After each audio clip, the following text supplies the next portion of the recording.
কোটা সংস্কার আন্দোলন ঘিরে উদ্ভূত পরিস্থিতিতে বৃহস্পতিবার সকাল থেকে দেশের বিভিন্ন স্থানে ইন্টারনেট সেবা সীমিত করে মোবাইল ফোন অপারেটর কোম্পানি। ওই দিনই সন্ধ্যায় মহাখালীতে ডেটা সেন্টারে অগ্নিসংযোগ করে দুর্বৃত্তরা। এতে দেশ জুড়ে বন্ধ হয়ে যায় ব্রডব্যান্ড ইন্টারনেট সেবা। যদিও মঙ্গলবার রাত থেকে সীমিত পরিসরে চালু হয়েছে ইন্টারনেট।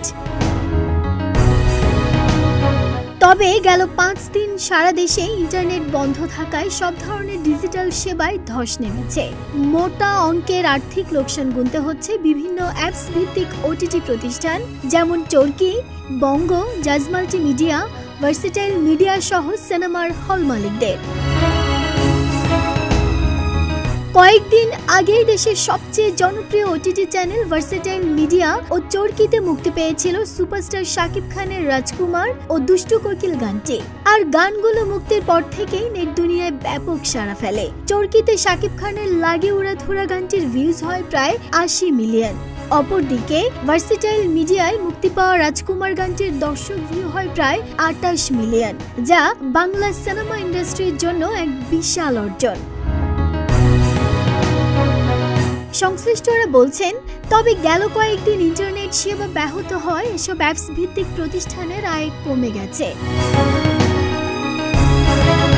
আবার শুক্রবার রাত 12টা থেকে সারা দেশে কারফিউ জারি করে সরকার। এ কারণে গেল 4 দিন ধরে বন্ধ সিনেপ্লেক্স ও সিনেমা হল।